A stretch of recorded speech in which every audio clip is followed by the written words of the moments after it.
Hi everyone, it's Mandy Gibbons here, and I'm here with Damian Porter.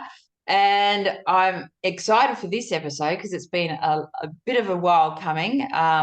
Unfortunately, because of my health, it's sort of got in the way a little bit. And so we've rebooked and now we're into it. And I actually met Damian through the awesome people at State. And State are the sponsor of this podcast. So I feel really blessed that we were able to be connected. And welcome to the show, Damian. Thanks, Mandy. It's a pleasure, and it's great to see you healthy. We're just chatting then. It's great to see you back on your feet. So thank you for taking the time to have a chat. Thank you so much for coming on today. And I'd like to, if we could, like I know a little bit about your backstory, but I'd really love to for you to share with our audience today a little bit about because you have like several very powerful resilient stories. Um, but sort of like, I'd like to know a little bit about like, where you grew up and so forth, so that then we can, because there's always in everyone's childhood or or influences around that sort of gives them, it's like that little fire in them, right, that helps them progress through life. Yeah, I hear you. Gosh. Well, first up, if we've got video going, I'm not normally red faced. I've literally come from 5 minutes ago in the gym, just fitting in a quick workout. So I threw on a black shirt, just happened to be State. Black hides the sweat, and it just happened to be State. So that corresponded quite well with those guys because Sean and Sam are awesome. They are. Um, and you asked about my backstory. Gosh, I was lucky enough to be on Phil Campion's show from 22 SAS just the other day, and he threw me with a question. He said, what was your childhood like? I've never spoken about that on a show, and it was unexpected. You've kind of done the same thing, so I'm a bit more prepared this time. So look, I was born in New Zealand in a city called Dunedin. The next country is Antarctica, so it's kind of cold. And I thought a fairly normal childhood. My sister was a ballerina. She went on to become a Royal New Zealand ballerina and went on to tour internationally with the original Cats with Andrew Lloyd Webber's Cats. Wow. So I'd grown up around a high performer. Started lifting weights at 13. Before that, it was just normal kid stuff. Now that I'm a dad, I realize that. At 13, I started lifting weights. And this was the actual story. My dad was downstairs ironing. He did the ironing. He did a lot of the household chores as well as his job. And he had some weights down there. He was a strong guy for rugby back then. And I looked at the barbell, homemade stuff. And I said, "Oh, Dad, can you show me how to do this?" And he said, "Yeah." And that was why I started lifting weights. It wasn't because I was small, and I was small. It wasn't because I had any syndromes like the little guy syndrome or anything. I just started doing it because my dad told me how to do it, and it was cool, and I wanted to lift his weights. So it was nice to look up to his barbell, and I had my barbell, and I enjoyed that. And I guess that, literally thinking as I talk, Mandy, that was probably where I learned to push for more. His barbell was literally in front of mine. Um, Went on to become international bodybuilding champion at quite a young age, 17 through 20 in those ranks. Almost went to the world championships um, to compete against another guy, probably the best in the world at the time, Lee Priest, and I broke my ankle and missed out on that. But that was quite a interesting revelation. That sort of showed me that bodybuilding back then in the young days, a young egotistical male, uh, is very self-centered, and it was just a strange thing. Um, Summing up from there, personal trainer for many years. We started personal training in New Zealand at Les Mills, um, and I trained anybody from ballerinas to All Blacks, elderly to garbage bin drivers, and it was great. But kind of niche population in the gyms. But then I went on to join the military. I joined the military part-time. I was lucky enough while I was part-time to be offered a full-time contract in a mission to East Timor in 2000, 2001. Did that. That lit a fire under my belly. And long story short, in 2003, I joined the Royal New Zealand Infantry Regiment in in Palmerston North in a place called Linton, became a regular soldier. 2005, a opportunity came up to do selection for a special forces unit, a new squadron that New Zealand SAS has started called the Counter-Terrorist Tactical Assault Group. So for those listening, guys in black going and blowing up the houses and rescuing the hostages, killing bad guys if you need to. Our job was to rescue the hostages. Did that in 2005, passed selection along with a bunch of amazing men. No females turned up at that stage. And went on to serve there for 3 or 4 years. I think 2005, I left in 2009. But I had a break there. I came to Australia, became a police officer, and I spent a couple of years in Western Australia Police. And then I joined the Fire Brigade, and now I'm here in the Fire Brigade. I've got a couple of businesses. I teach self-defense, taught that for 23 years, and now I've sort of rebranded as How Not to Die Guy. So I guess finally, I've only been able to do it right now. I've managed to have a succinct map of where I've come from and what I've done. But I've been around a few places and done a few things and met some great people. And most importantly, I've learned from great people along the way, and they've helped me to get to where I am. Yeah, that's cool. And the thing is that, you know, each chapter, you know, in that story, right, you can tell where the resilience has come from, like each step of the way. And that's exciting. And so when you, what do you think would be probably the most challenging, or maybe 2 or 3 lessons maybe that have been the most challenging for you, that have really like impacted you when it comes to maybe emotional resilience and mental resilience and even physical resilience as well? Because they all kind of play hand in hand at some point, right? They're very intermeshed, Mandy, in my opinion. Anything I give Yeah. out here to audience, it's just my opinion. Yes. And it's maybe things I've learned from other people, but yeah, they're interlinked. If you don't have physical resilience, I don't believe you can have mental resilience and so on. Yeah. The answer to your question, I'm sure that the self-discipline that I had to teach myself for bodybuilding, even though I really dislike bodybuilding, I don't think it's a sport. I think it's a very strange thing to do. It does teach you a lot of discipline if you do it right. Yes. And that's from training, from the actual set you do, from going to the gym when you're not really wanting to pushing through that last rep, but also to the dieting. And that's where the bodybuilding competition thing comes in. Now it can flip the other way. You can get body dysmorphia, which I believe I've been through. You can get eating disorders, which I've been through at short times. But I guess that's why I'm saying the resilience to get through those and try and have a growth from that has been good. So I definitely say my body's got me everything I've experienced and been lucky enough to experience. And I say that because the bodybuilding allowed me to then learn how to actually get fit enough for special forces, which was an amazingly hard thing. So the army was a little bit hard, but I'd won things like top soldier. I was one of I was in the upper tiers of the military because I wanted to push myself against others. But then I had my ego broken down and thrown away, which was great when I went for the special forces. Even though you're King Dick, and I say that viciously at myself, you're definitely not that when you join the special forces or when you select for it. So that was my next big challenge, and and I've said it so often, going through selection and joining the unit and working with those men and women now, because there's on our squadron there was only men that were shooters or operators, but there were some amazing females like a psychologist, 𝗚𝗶𝗆𝗆𝗍𝗆, our store men and store women, the doctors and so on. Working with those amazing men and women brings you down to earth. It really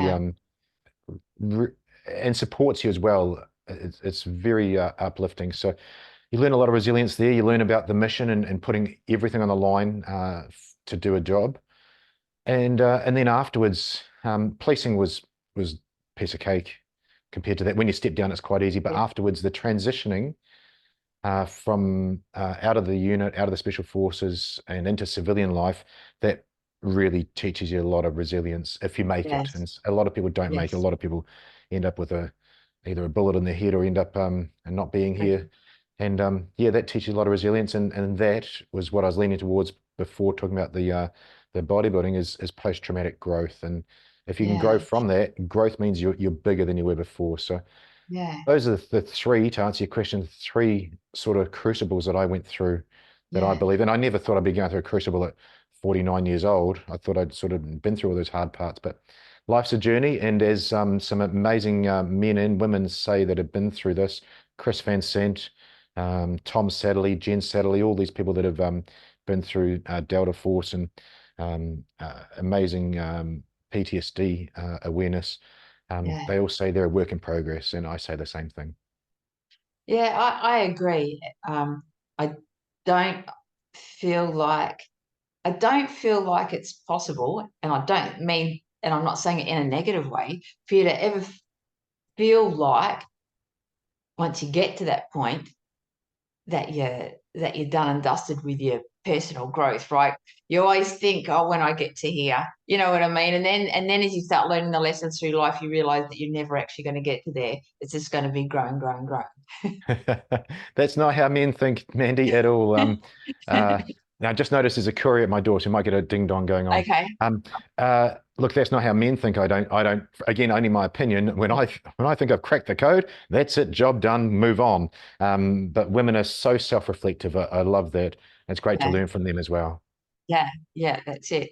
Well, I used to be, like crack the code very much, and I had to learn the hard way that Yeah. wasn't the case. So You know, going back to what you said, that that self-reflection, I learned that from Steve Hansen just the other day at New Zealand All Blacks coach, which it's amazing to be able to speak to people here. And it's just constantly looking at where you're at, where everybody else at is around, you know, who's about the team for the All Blacks, and then seeing, is what you're doing going to benefit the team? So for me, is what I'm doing going to benefit my relationship with my son? Is what I'm doing going to benefit my fathering, and so on? So the self-reflection is important. And for me, it's a massive work in progress, because that's difficult. yeah, it is. And I think too, it's really only just been through like the last few years for me. Like I was always like smashing goals, like that was it, right? Bullet a gate all the time. And I sort of just wanted to conquer, conquer, conquer. And so that's what I would do. And it never felt as fulfilling once I got there. And then I would Oh, have that's these like interesting. lows, right? So I'd be like, just go so hard to achieve it.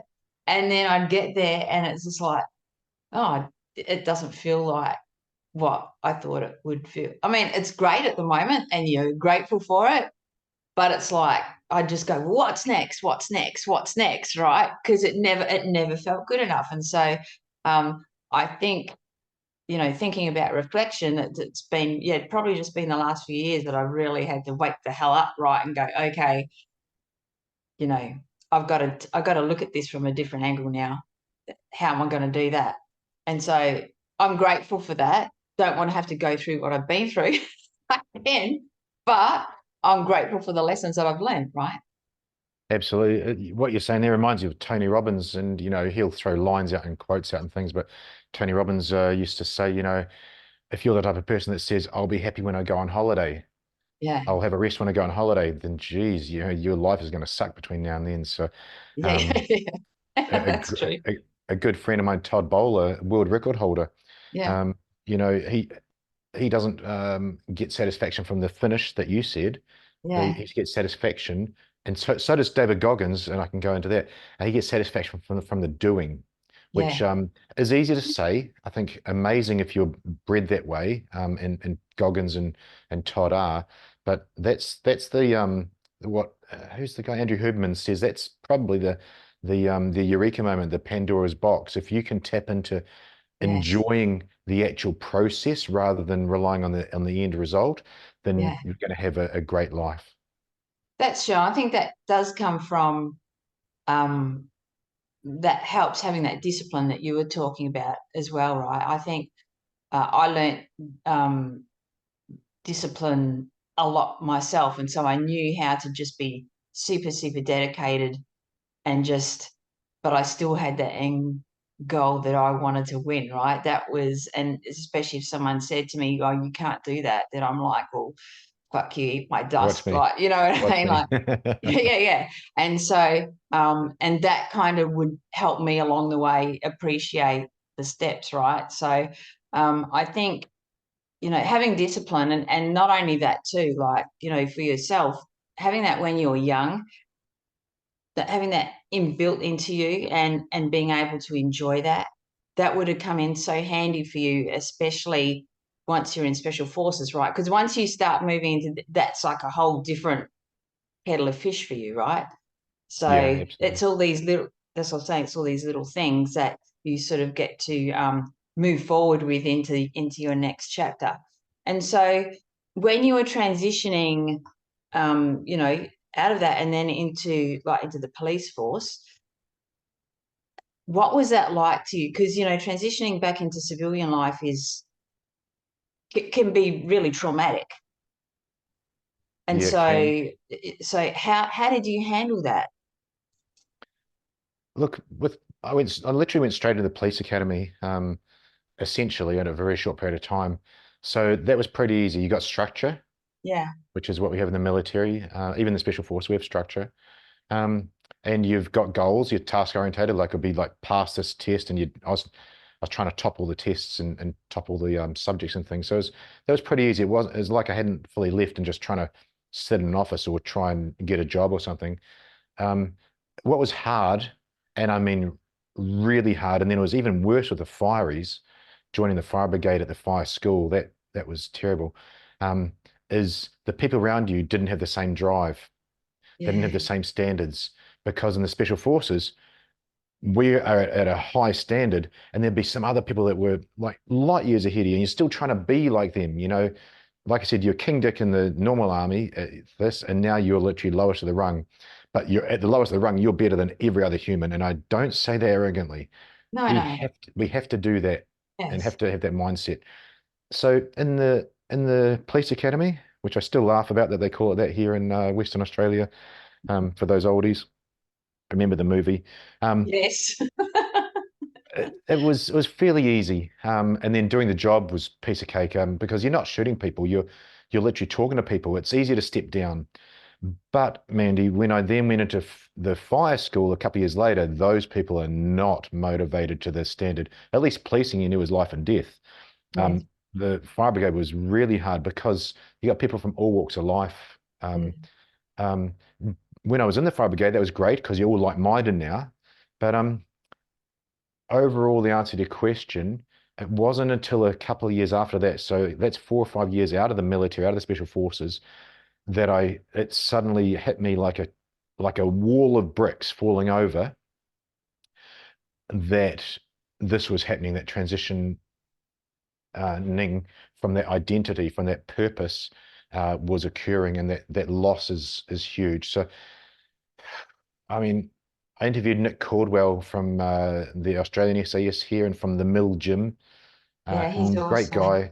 Uh, he stated in a show that transition was harder than war for him, and I Yeah. think that really sums it up for a lot of people. It's it's difficult because we don't have the tools, we don't know what's going on, the ability to identify what's going on. I didn't know for many years, and it's hard, but if you can communicate to yourself, communicate with others, you can possibly find the tools to start to figure it out. But back then, pretty hard, I think, is the answer to your question. Yeah. Yeah. And uh, like I'm gathering also because of that experience that you've been able to help support other people going through the same thing, right? Yes. So look, there's something called flow state, which a lot of people may be aware of. And it's when everything's just right, when you're doing a dangerous thing or some exciting thing and everything just clicks, clicks, clicks. It can be in slow motion. You're catching that ball perfectly. You're doing that perfect jump. You're getting that perfect shot, whatever. And there's 7 triggers. And the 3 biggest triggers for flow state is doing dangerous things, which I love doing. Um, and not because I'm an adrenaline junkie, I just enjoy that. Altruism and being creative. Now, Yes. special forces guys are actually really creative because we've got to think outside the box. But Yeah. altruism, and that's a fancy word, I don't know what the hell language it's from, probably Latin, but it's helping others. Yeah. And when so men don't often talk and females talk a lot. But when I get the chance to talk and help someone else, you then comprehend. When you're teaching, you get better comprehension on things. So if you teach a subject or at least talk about it, you comprehend around it more, which is what females are amazing at when you guys have a coffee and a tea and a drink and you talk about it all. So we start to process. So for me, it's helped process things to help me gain comprehension on what's needed. And of course, if I'm going to give advice to somebody, then I'm going to take my own advice as well. I won't give some don't practice what you preach sort of thing. So helping others has been really helpful for me, but I had to learn to help myself first. Yes, of course. Just quickly, legends, the Mandy Gibbons podcast show, Resilience for Men, is honoured and proud to be sponsored by State. Sean and Sam, the co-founders of State and I Connected, and our values align so much in supporting men to take ownership of their mental, emotional and physical resilience and anti-fragility. State Supplements for Men is the ultimate daily formula for optimum health, energy and performance. A proprietary formula of standardized herbal extracts and minerals, providing everything you need to raise your game in a convenient, gut-friendly capsule. With proven ingredients in one unique formula for improving stamina, endurance, muscle tone, cognitive and physical performance, optimizing testosterone and other hormones for overall health and well-being, and to support healthy stress response in the body and promote restorative sleep. Mental, emotional and physical resilience and anti-fragility has taken a back seat in many men's lives, and we need to support men leveraging their strengths and leading with conviction and fortitude in their lives. I've included a link to State in the podcast details below for you, and thank you so much. It means the world and helps me continue to support men with amazing companies like State getting behind the podcast. Huge hugs. Okay, back to the podcast. What happens is that like when you go through these things where you're learning about yourself, and by also when you get to speak with someone who's also been through it, you kind of get to gain insights into yourself, right? And sometimes it doesn't even come from talking to someone else. It's just like being brave enough to take a honest look at yourself and going, okay, where do I go from here? And bravery is a choice. And those 4 words came from Tony Blauer. I love those words. You're not born brave. You're not a brave person. You might think you are if you're listening, but it's a choice to make at different minutes of the day. And you're so right. Being brave enough to then realize, oh, hey, I need some help. You're brave enough to say, I'm not doing well, and so on. So bravery is a choice, and you just got to make that choice just once. I talked to a woman yesterday, a victim of sexual assault, and she hadn't reported. It was a day earlier, and I counseled her to attend the police station because she'd been in bed all day. Yeah. So it was attempted sexual assault, to be very clear. And first it's denial, and then I just counseled her, you need to just get out of the house, because she couldn't get out of bed. Let's just get out of the house, go for a walk around the block, and then just attend the police station. She ended up going outside for a walk, and then rang the police, and the detectives came along. But she was brave. I was very surprised she did it, but she chose to be brave, and that's a choice. It's not an inbuilt thing, and yeah, I firmly believe that. Choose to put your shoes on, choose to step outside, go walk around the block, choose to eat some food, choose to go to bed and mindless TV or scrolling your phone till 1 o'clock in the morning. Just choose something. I believe that's a form of bravery for yourself. Yeah, that's it. And isn't it interesting? I know I think too, we can be very, we can withdraw a little bit as well, when we're going through tough times. I have to admit, I'm not really I'm really, really good at helping other people and being very compassionate, but I can be pretty tough on myself. And something that I've had to learn, especially the last few years, being more compassionate with myself. But I guess I used to always keep a lot of stuff to myself, right? Help other people, but kept a lot of stuff to myself. So I never really told anyone about what was going on with me, my coaches, everyone, no one else kind of knew, you know, what was going on, just my coaches or whatever. And so I think it's like I had to learn, I guess, to look towards myself for a lot of strength, and also to and for a lot of introspection as well, because I just really didn't want it. I didn't feel like stuff was anyone's business, and I'm not really going to have a cup of tea type person or anything like that. So I kind of like, so it's been really interesting for me going through the last few years, and just learning so much about myself, right? And I do feel like it was very, very brave of that woman, and I think what you're doing now, because I've actually joined your program myself, because you know I wanted to get back into kinetic fighting. There was things I wanted to do, but I've got to take some baby steps, and I really felt like I wanted to be able to keep myself safe. And I'd seen your reels, and obviously I knew about you, and we'd been talking a little bit, and I was like, okay, I've got to do this, because I was just like clicking like. I was actually taking notes, you know, like Awesome. on your reels, and I was like, look at this, I'm just going to join his program, like, yeah, and it's really, really awesome. And so, you know, when you're doing that, because it's not just for women, it's for men too. And so, what kind of inspired you to start doing that? Because that's you actually made some really good points, which I might ask you about when we had a conversation by private message, because I think, you know, a lot of people want to do like martial arts or whatever, because they just think, well, then I can just go out and beat the shit out of everyone or whatever, you know, like, or I feel like, and a lot of the things that they're doing aren't really real world scenarios, so to speak. Yeah. Three things to answer from what you said, from your questions. I've been teaching self-defense from what we learned in the Special Forces for 23 years. I teach unarmed combat that was taught to World War II soldiers, and then evolved into the modern times and is taught to Special Forces soldiers around the world. Delta operators, New Zealand SAS, New Zealand Army, and so on. And it's invented for literally someone like you. It's invented for a professor. It's invented for Nancy Wake, who was a beautiful 20-something female from New Zealand who lived in France during the Nazi occupation of France, and she killed a German with her bare hands. From these things we learn, and we're taught by the people that were tasked with training the spies to go behind enemy lines, training the commandos to do those covert missions. Yes.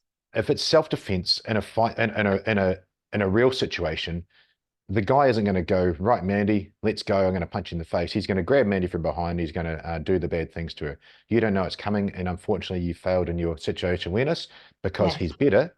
Yeah. And that's the way it's supposed to be. You're supposed to be relatively unskilled. But the things we teach and learn, you can finish that fight in 3 to 10 seconds. Yes. If it's a guy, it's normally an egotistical thing, front on, and some moron is trying to show that he's got a bigger dick than you and he wants to beat you up. That's not self-defense.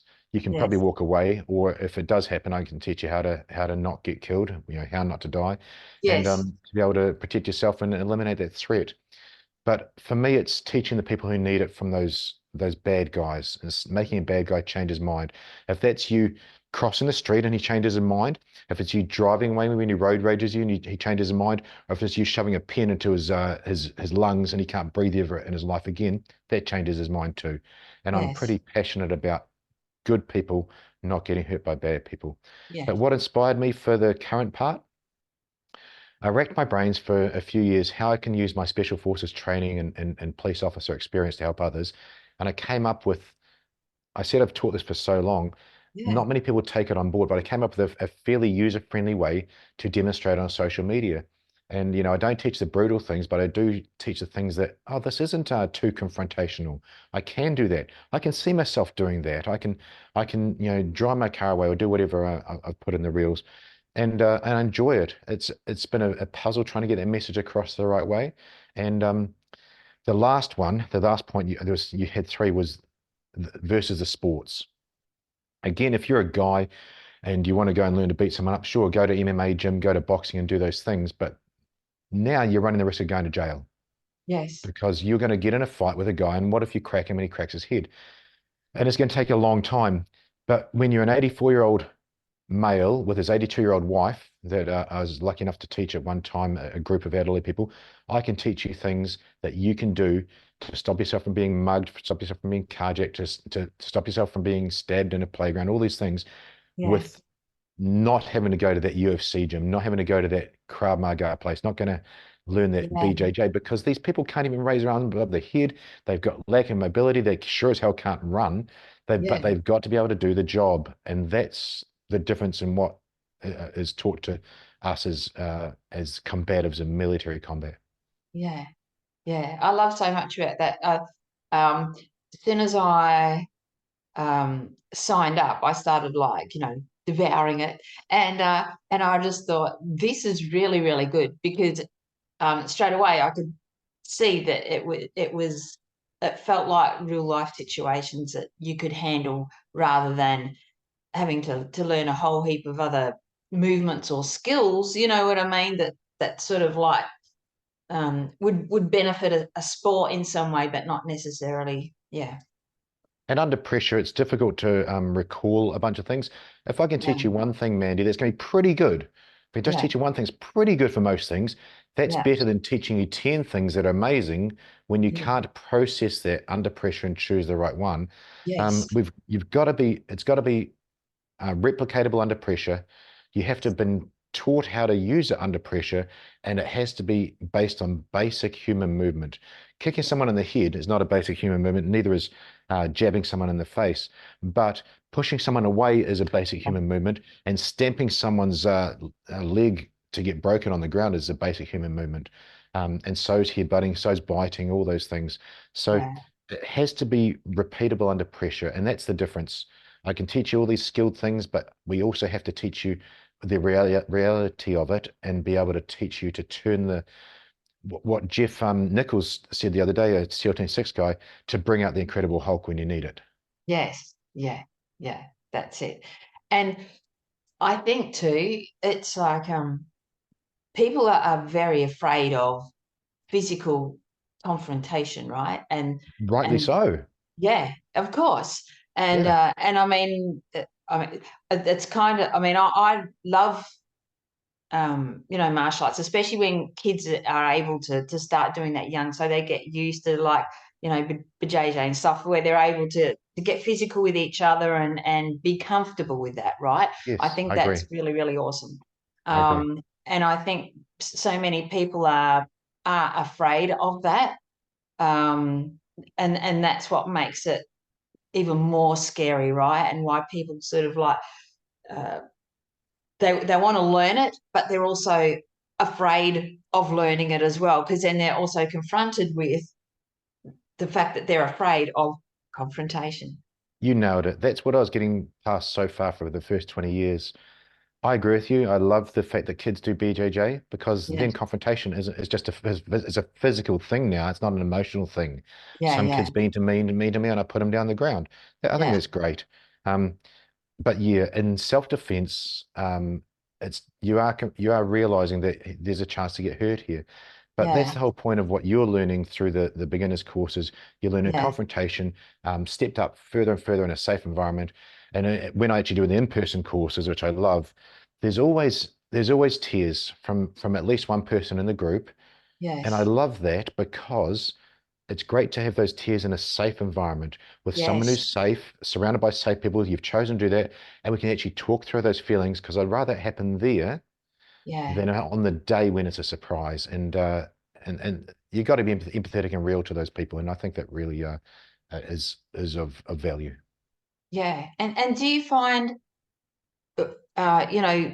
especially, with men, do you find that, like, how do men emotionally, physically, and mentally, take on these defense classes? Because obviously, you know, because there's a lot more men now that do struggle with handling themselves physically in certain situations, right? And so, and when a guy is operating from a place of fear all the time within himself, he's going to do dumb shit, right? Because you're like, if you're feeling unsafe, you're going to make unsafe decisions, unsafe thoughts, behaviors, actions, emotions, all of that, right? Yep. So your question is, how do the males deal with it emotionally, mentally, physically?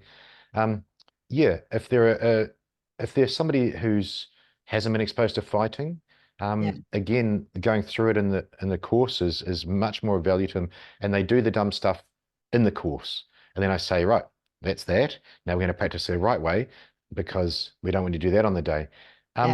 The answer is they do fairly well, and they get out all the bad habits and the bad things during the course, during the lessons, and they come out the other end as it's not an emotional response. A fight for me is an emotional. I may bring out some adrenaline, but I don't bring out massive anger unless you really have to, I guess. But it's a physical thing, and I guess that's what comes out for them.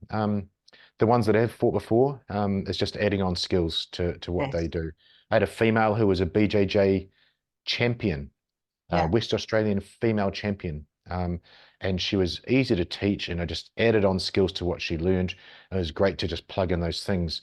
And then she had more tools in her toolbox. She was much like a male males that I teach. But the males that haven't fought before, gives them confidence, stops them from turning their back and doing those dumb things, stops them from lashing out.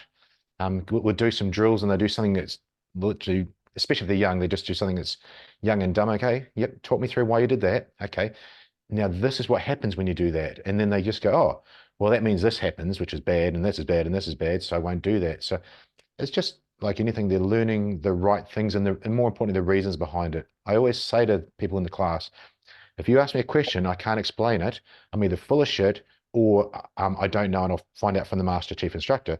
And I've only ever had to ask him twice something that was way outside my skill set, and it's been really, really good. Yeah, that's it. And so, talking about that, like, I know that you do in-person like workshops. So, are they like regular ones that you do? Are you going to places doing them? Are you? This year, I'm going to be running little 1-hour intro workshops right around Perth, right around Western Australia. I'm going to target the Pilates gyms, the yoga studios, little fitness places. And the reason why I want to actually get their network of people some awareness around this.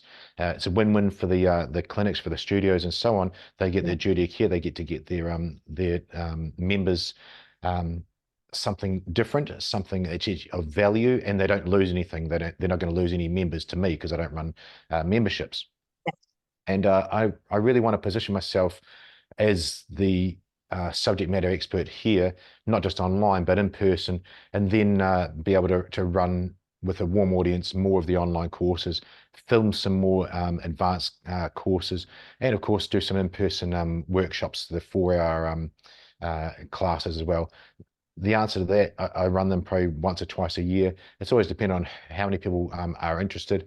Fairly low uptake because of what you see with self-defense, but that's where the online classes and the online course comes in from the Instagram reels. They see that, oh, okay, I can actually do that. They've got to be able to see themselves, yes, I can do that. Yes, it's not scary. That guy's not too much of a weirdo. I'll go along and learn from him.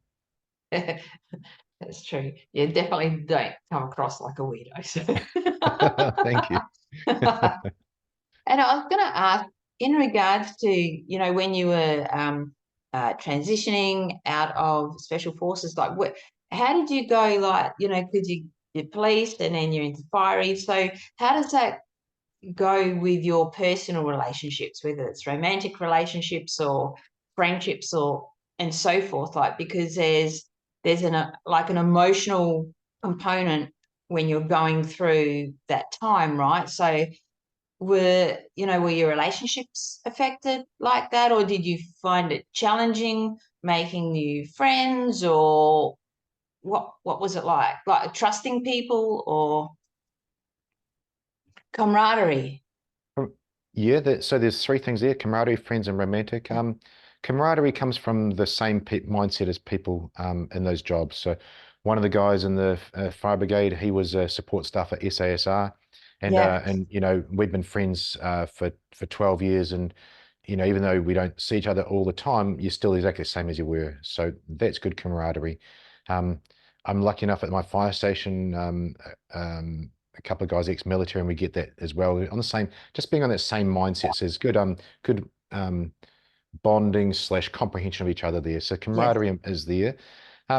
Friendships, look, coming to a new country, that was a different thing as well that we haven't mentioned. I've come from New Zealand to Australia. Friendships, it really comes down to the same sort of people, ex-military guys, maybe ex-police that I still speak with and so on. But people just don't get it, yeah, that mindset. I spoke about a guy before, Jeff Nichols, the SEAL Team 6 guy. We were on a show. I interviewed him for my show 2 weeks ago. Never met the guy. Didn't even know he was SEAL Team 6. I knew he was a SEAL who was a strength and conditioning coach. And we did an amazing show. Went for an hour and a half, which never really let them do.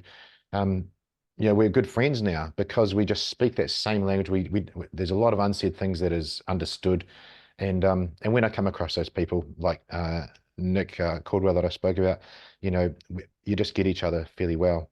yeah, That was friendships and camaraderie. Romantic, that's different again. You're going through so much yourself, different learning curves, and I would say it's just difficult. You got to be pretty open, pretty honest. I met a really nice woman the other day that had just connected with, has just started seeing a special forces guy, a current special forces guy, and she was asking me advice on what it was going to be like, and I just gave her that advice from my experience of seeing different relationships, how it worked in the unit. It's a difficult time. It really is. I think you'd have to have a very unique partner. I was going to say female, but whatever the hell it is these days. I know. You gotta have a pretty unique woman to be able to deal with you. And if you do get it, it's literally the yin to the yang. And again, harking back to Jeff said his wife, one of his quotes was, "I've never seen someone project as much violence as you have, Yeah, as you had." She's the yin to his yang. He's a strength and conditioning coach. He's the hard guy, and she's the meditation and mindfulness coach. And yes, but of course, when they get together, he can put his shield down, and she can do those things. So it's really meshing quite well. yeah. That's a roundabout way to answer your question, but not easy is the other part. Yeah, I know. And the only reason I'm asking that is because I speak with a lot of veterans, and these are the kind of topics that come up in private conversations, Sure. and it's just really interesting speaking with them and just hearing some of the heartbreak that they go through, and especially and just missing their mates, right? And Yeah. feeling quite lost, and a loss of identity as well. Yeah. I think it'd be harder for a regular soldier than a special forces soldier, to be honest. Um, because you're in a much bigger group, and that's literally, you're indoctrinated. You're not thinking for yourself compared to a Yes. ASF guy. I think it'd be Yeah. much harder. Yeah, you're just not as well rounded, and you haven't been exposed to other things. And it's probably much longer as well. Maybe people are doing 20 years, 30 years. Very difficult. Yes. Yeah. Yeah. And so you're. Oh no, we've got to wrap up soon. So I've got one more question. Sure, thank you. um, uh, when it comes to your creativity, because that's, often creativity is sort of and being able to use your own initiative and think outside of the box is sort of something that I guess is not always considered as an incredible strength, right? But it is with what you've done in life. And so, and as you said, in special forces too. So how do you think that is how do you think that helped you when you're in special forces, and then obviously coming out of that as well, and then, you know, and bringing that into what you're doing now? I was kind of unaware of it. You know, creativity, you just do stuff. Like I remember one time we had to make a mock-up of an aircraft door and an Yeah. aircraft fuselage. We physically made it out of plywood and screws and things. It was really creative. It may not be creative to the really arty people out there, but it was to us. You could just put your mind to anything. Another example in the unit, um, who tasked me? Some sergeant or some sergeant major. We had a big display coming on, like the Prime Minister coming in or something like that. And he literally said, right, Damien, you got 2 days to get a huge Photoshop poster, and I've put it on the social media sometimes of all the explosive entry we do. I was like, okay. So I'm straight up to the Intel guys. How do you use Photoshop? Yeah. So the challenge and the creativity there, and I put a fairly, probably by standards now, it's horrible. It's like kids play, but back then it looked pretty good. Transparent photos and things, and I made a good poster. I built my house. I bought a 1987 house. I gutted it from the inside, and I built a 2015 house. That was my version of creativity. And then again, this is not realizing these things where it brought me joy, because I wasn't as self-reflective as I am now. I talked to DJ Shipley from GBS Group. This is a bunch of SEAL Team 6 guys, and I've watched them do art therapy. I watched them talk about it. And for these guys, they made skateboards, longboards, and they did fracture burning. It was a really cool burning that they did with electricity and varnish it and polish it and all this stuff. Yeah. And I reached out to him and said, how do you do this stuff? He said, dude, it's really dangerous. I nearly killed myself once from electrocution. Don't do it. But I found my own creativity with different things. And I think, Mandy, I might have found it with making those reels as well, and different things. Yeah. It's important to just do those things. I love woodworking. I love working with tools. I don't do it all the time, but just those little bits. And it, you know, if you're going back to the mental side of things, it gets mindfulness, it gets creativity, maybe a different environment. You've moved from inside to outside. You're now working with tools, you work with hands. There's a lot goes on, but creativity, much like when I spoke with the former New Zealand SAS psychologist, 𝗚𝗶𝗯𝗯𝗍𝗔, when I said to her, all these psychologists saying, Damien, you need a hobby. She said to me, Damien, the last thing you need is to fucking grow tomatoes or do all this other stuff that they're saying, because they didn't get it. You need to do this. So what I'm trying to say to the listeners, whatever it looks like for you is good for you. My hobbies are very different. I'm not out there doing the things the psychologist said, but I'm out there doing my own versions of self-care, which can help. But find the things that work for you, and don't, if you think it's silly, but it's working, then we're good. Yeah, I agree 100% with that. That's I hope that awesome. made sense. Yeah, it makes absolute sense, because I know even for myself, right? You know, people, like, I love shooting. I don't shoot animals, but I love shooting targets, right? And I remember people going, how on earth can you feel like creative and inspired and you know, and even like try and ground yourself in that? And I I love it. You know what I mean? Like, and it's not probably what someone else would do, but I don't know. I do all the things that kind of like feel good in here. Like, I've started songwriting and doing all kinds of things, right? So I just have all these different things that I do. And I think that's important to do what fills your cup, what's important to you. I agree. The podcasts and writing the show notes, that's creative for me as well. But, you know, going back to your shooting, that's meditation. Meditation, the definition is the absence of all other thoughts and the focus on a singular thought. And you're just thinking about those sights on the target. You're literally meditating to do the thing. So that's, from a physiological point of view, that's clearly what you're achieving, and doesn't matter the method. Yeah. I agree. That's cool. And talking about straight talk, so you've also got your own podcast show.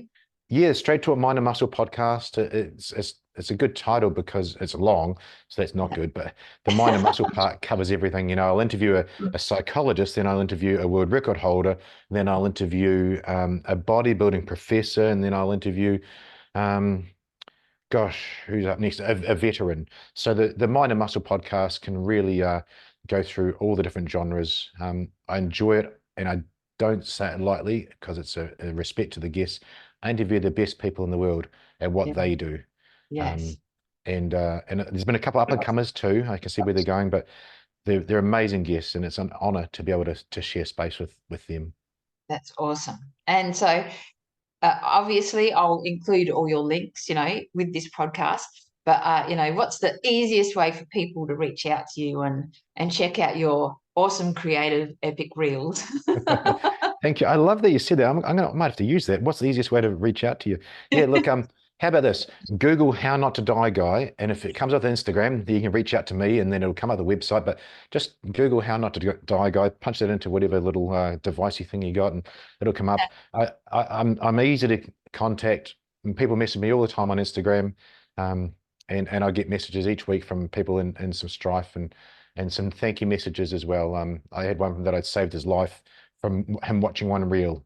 Some people Awesome. tried to get into his place in America, and he watched the garage door go all the way down, and they couldn't get in. So Yeah. here to help, love helping and love talking, and that's how to reach me.